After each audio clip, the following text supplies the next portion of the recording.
ఎవరు పుట్టినారంట? కొడుక పాప కాదంటారు. ఫస్ట్ వాళ్ళ కొడుకు దగ్గరికి కొడుకు దగ్గరికి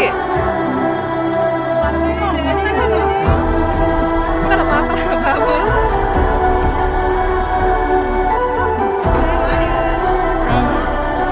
మా మనవాడు పుట్టినాడు కదా మా హ్యాపీనా?